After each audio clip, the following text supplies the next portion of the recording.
اتمار بن گوئر نے کہا کہ ایسی شخصیت کا فوج کا سربراہ اور وزیر دفاع ہونا اسرائیل کے لیے شرم کی بات ہے۔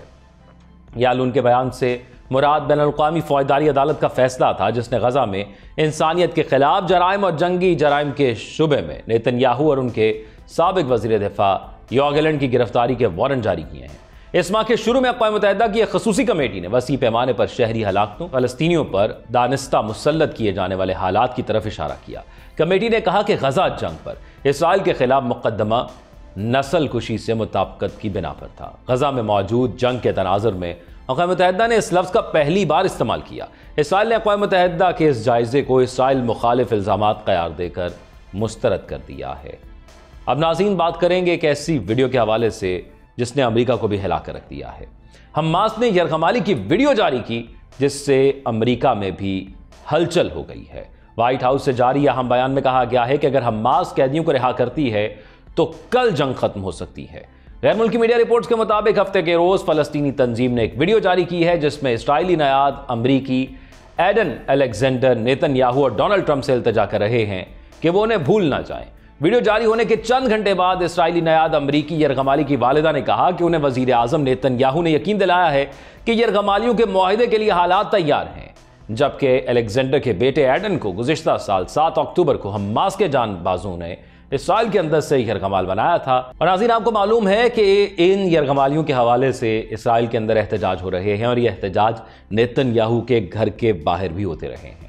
ہفتے کی رات بھی ایک احتجاج ہوا۔ ہفتے کی رات تل ابیب کے یرغمالی چوک پر ریلی سے خطاب کرتے ہوئے یہ کہا گیا کہ ویڈیو دیکھ کر لرزہ طاری ہو گیا ہے۔ اس چوک پر یرغمالیوں کے اہل خانہ کئی مہینوں سے ہر ہفتے اکٹھے ہو رہے ہیں۔ وائٹ ہاؤس نے بھی ویڈیو کے بعد ایک بیان جاری کیا جس میں کہا گیا ہے کہ وہ ویڈیو کے بعد ایڈن الیگزینڈر کے اہل خانہ سے رابطے میں ہیں۔ وائٹ ہاؤس کی قومی سلامتی کونسل کے ترجمان شان سیوٹ نے کہا کہ غزہ میں جنگ کل رک جائے گی اور غزہ کے باشندوں کی تکالیف فوری طور پر ختم ہو جائیں گی۔ اگر حماس یرغمالیوں کو رہا کرنے پر راضی ہوتی تو مہینوں پہلے یہ جنگ ختم ہو چکی ہوتی۔ انہوں نے مزید کہا کہ ایک معاہدہ ابھی میز پر ہے۔ حماس کا ایک وقت جنگ بندی اور قیدیوں کے تبادلے کی تجاویز بات کرنے کے لیے قاہرہ پہنچا ہے۔ سیوٹ کا کہنا تھا کہ وہ تمام یرغمالیوں کی رہائی تک اپنی کوششیں ترک نہیں کریں گے۔ اور آپ کو بھی ناظرین یہ معلوم ہے کہ یہ جھوٹ بولا جا رہا ہے۔ امریکہ یہ یقین دہانی کرا بھی دے تو اسرائیل اپنی بربریت سے باز نہیں آ رہا اور وہ کوئی اور جواز بنا کر اپنی بربریت جاری رکھے گا۔ اس لیے غزہ کی جانب سے اس بات پر مکمل یقین دہانی کے لیے زور دیا جا رہا ہے کہ اس جنگ بندی معاہدے کے اندر جو بات طے ہو اس پر عمل بھی ہو۔ ایک اور اہم معاملہ یہ بھی تھا کہ غیر ملکی میڈیا کی رپورٹ کے مطابق غزہ میں اسرائیلی حملوں میں تیزی آ گئی ہے۔ ہفتے کو غزہ پر اسرائیلی حملوں میں کم از کم 100 فلسطینی شہید ہو گئے، جن میں سے 75 فلسطینی بیت اللحیہ کی رہائشی عمارتوں پر بمباری میں شہید ہوئے۔ اس کے علاوہ جنوبی غزہ کے شہر خان یونس پر اسرائیل کی بمباری میں 17 افراد شہید ہوئے۔ اسرائیلی طیاروں نے خان یونس میں 2 مقامات کو نشانہ بنایا۔ غزہ میں خوراک تقسیم کے دوران اسرائیلی حملے میں 3 امدادی کارکن بھی شہید ہوئے۔ حملے کے بعد امدادی ادارے نے غزہ میں خوراک تقسیم کا کام بند کر دیا۔ رپورٹ کے مطابق شمالی غزہ میں اسرائیلی محاصرے کے دوران وحشیانہ زمینی اور فضائی حملوں میں 2700 فلسطینی شہید ہو چکے ہیں۔ رپورٹ میں بتایا گیا ہے کہ غزہ میں فلسطینیوں کو سنگین غذائی بحران کی صورتحال کا سامنا ہے۔ دوسری جانب لبنان میں جنگ بندی کے چوتھے روز حزب اللہ کے سربراہ سید نعیم قاسم نے کئی مہینوں کے سرحد پار حملوں اور اسرائیلی افواج کے ساتھ لڑائی کے بعد فتح کا اعلان کر دیا۔ امریکی فوج کی سینٹرل کمانڈ کا کہنا ہے کہ میجر جنرل جیسپر جیفرز کو اسرائیل اور حزب اللہ کے درمیان جنگ بندی کی نگرانی میں مدد کے لیے بیروت میں تعینات کر دیا گیا۔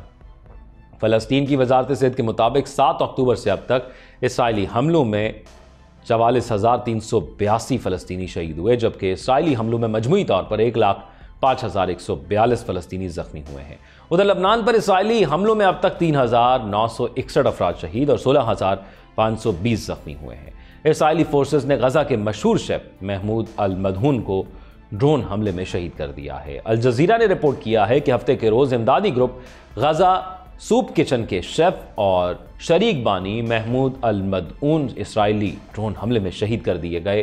امدادی گروپ کے مطابق ہفتے کی صبح ایک اسرائیلی ڈرون محلے پر منڈلا رہا تھا جو کمال ادمن ہسپتال سے شیف محمود کے نکلنے کا انتظار کر رہا تھا۔ جیسے ہی وہ باہر نکلے انہیں نشانہ بنایا گیا۔ امدادی گروپ نے کہا کہ ہمیں یقین ہے کہ شیف کو بیت اللحیہ میں مصیبتوں میں محصور کمال ادوان ہسپتال کے مسائل حل کرنے کے لیے ان کی غیر متزلزل لنگن کی وجہ سے شہید کیا گیا۔ محمود ایک لائف لائن تھے جو نسل کشی کی راہ میں کھڑے تھے۔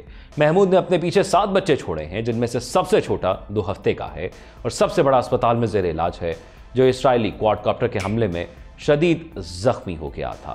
اور ایسی بہت سی کہانیاں آپ کو ملیں گی، وہ انفرادی طور پر بھی ہیں، وہ اجتماعی طور پر بھی ہیں، جو لوگ اس جنگ سے متاثر ہو رہے ہیں۔ ناظرین، اب اگر بات کی جائے اس معاملے کے حوالے سے کہ غزہ میں یا فلسطین میں کیا کچھ نایاب ہو گیا ہے، تو آپ کے لیے یہ بات بڑی حیرت زدہ ہوگی کہ ایک روٹی، میں اور آپ جس سچویشن کے اندر ہیں آپ جانیے اور مانیے کہ اگر آپ کو ایک روٹی کھانا ہو تو کتنی آسانی سے مل جاتی ہے، اور ایک روٹی کی قیمت ادا کرنا آپ کے لیے کتنا بڑا مسئلہ ہو سکتا ہے۔ اور آپ یہ بھی سوچیں کہ ایک روٹی کے حصول کے لیے کوئی کیا اس کو گفٹ کے طور پر بھی دے سکتا ہے؟ آپ یقیناً کہیں گے کہ نہیں، ایسا نہیں ہو سکتا، لیکن غزہ میں ہوا ہے ناظرین۔ جنگ کے دوران روٹی محبت کی علامت بن گئی ہے، اور غزہ کے رہائشی موسیٰ کے لیے بھی یہ صورتحال مختلف نہیں ہے۔ انہوں نے جنگ کے دوران ہی اپنی منگنی کا اعلان کیا تھا۔ اس رسم کے تحت یہ رواج ہے کہ مرد اپنی منگیتر یعنی ہونے والی دلہن کے لیے پہلا تحفہ کوئی قیمتی تحفہ دیتا ہے۔ اس موقع کے لیے منگیتر نے جس تحفے کا انتخاب کیا وہ چند روٹیاں تھیں۔ اپنی منگیتر کو اس کا منہ مانگا تحفہ دینے کے لیے موسیٰ کو ایک ہجوم کے درمیان گھنٹوں کھڑا رہنا پڑا، اور اس ایک روٹی کو وہ جنگ کے دوران حاصل کرنے والی سب سے قیمتی چیز سمجھتے ہیں۔ موسیٰ کی منگیتر حالہ کہتی ہیں کہ میری منگنی کے 2 دن بعد جنوب میں قحط پڑ گیا اور مسلسل 7 دن تک روٹی نہ کھا سکی۔ میرے پیٹ میں بھوک سے درد ہونے لگا۔ میں نے یہ بات اپنے منگیتر کو بتائی جو خود بھی بھوکا تھا۔ دوسری جانب ورلڈ فوڈ پروگرام کا کہنا ہے کہ غزہ میں انسانی ہمدردی کے شراکت داروں کے تعاون سے 19 بیکریوں میں سے صرف 7 کام کر رہی ہیں۔ ان میں سے 2 دیر البلاح میں، 1 خان یونس میں اور 4 غزہ سٹی میں چل رہی ہیں۔ ادارے کا کہنا ہے کہ بہت سی دوسری بیکریوں کو آٹے کی قلت کی وجہ سے کام بند کرنا پڑا ہے۔ بی بی سی ویریفائی کی جانب سے سیٹلائٹ تصاویر کے تجزیے میں ظاہر ہوا ہے کہ اسرائیل غزہ کی پٹی کے انتہائی شمال میں ایک نئی ملٹری ڈیوائڈنگ لائن بنا رہا ہے۔ ملٹری ڈیوائڈنگ لائن سے مراد 2 علاقوں کے درمیان ایک ایسی تقسیم ہے جو یہ واضح کرتی ہے کہ کسی بھی مسلح تصادم یا جنگ کے دوران فریقین کے مابین محاذ کہاں تک تھا۔ شمالی غزہ اسرائیلی فوج کے قبضے میں ہے اور اسرائیلی فوج اس علاقے کو کلیئر کر رہی ہے۔ حالیہ سیٹلائٹ تصاویر اور ویڈیوز ظاہر کرتی ہیں کہ اسرائیل کی جانب سے برہ روم اور اسرائیل کی سرحد کے درمیان موجود سینکڑوں عمارتوں کو منہدم کیا جا چکا ہے۔ ان عمارتوں میں سے بیشتر کو دھماکہ خیز مواد کی مدد سے زمین بوس کیا گیا ہے۔ تصاویر میں یہ بھی دیکھا جا سکتا ہے کہ اسرائیلی فوجی اور ان کی گاڑیاں نئی ملٹری ڈیوائڈ لائن کے پار کھڑی ہیں۔ تجزیہ کاروں کا کہنا ہے کہ تصاویر سے لگتا ہے کہ غزہ میں نئے زون قائم کیے جا رہے ہیں تاکہ اس سے مستقبل میں کنٹرول کرنے میں آسانی رہے۔ اسرائیلی فوج کے ترجمان نے بی بی سی کو بتایا کہ وہ شمالی غزہ میں دہشت گردوں اور ان کے انفراسٹرکچر کو نشانہ بنا رہے ہیں۔ بظاہر سیٹلائٹ تصاویر سے لگتا ہے کہ اسرائیل فلسطینی شہریوں کو شمالی غزہ میں واپس جانے سے روکنے کی تیاری کر رہا ہے۔ اقوام متحدہ کے مطابق غزہ کے اسرائیل حماس جنگ کی ابتدا کے بعد سے غزہ کے انتہائی شمال سے 1 لاکھ سے زیادہ لوگ اپنے گھروں سے بے دخل ہیں۔ سیٹلائٹ تصاویر سے ظاہر ہو رہا ہے کہ رواں سال اکتوبر کے آغاز سے خاص ترتیب کے تحت شمالی غزہ کی پٹی میں سڑکوں کے درمیان عمارتوں کو منہدم کیا جا رہا ہے۔ یہ وہ علاقہ ہے جہاں جنگ کے آغاز سے قبل غزہ کے شہری بستے تھے۔ غزہ میں مشرق سے مغرب تک قائم کی گئی یہ نئی ملٹری ڈیوائڈ لائن تقریباً 9 کلومیٹر طویل ہے۔ یہ غزہ شہر اور شمالی غزہ کے علاقے جبالیہ، بیت الحنون اور بیت اللہیہ کے درمیان قائم ہے۔ کچھ تجزیہ کاروں کا خیال ہے کہ ان علاقوں میں اسرائیلی فوج کی موجودگی ایک مستقل ملٹری ڈیوائڈنگ لائن کی طرح اشارہ کر رہی ہے۔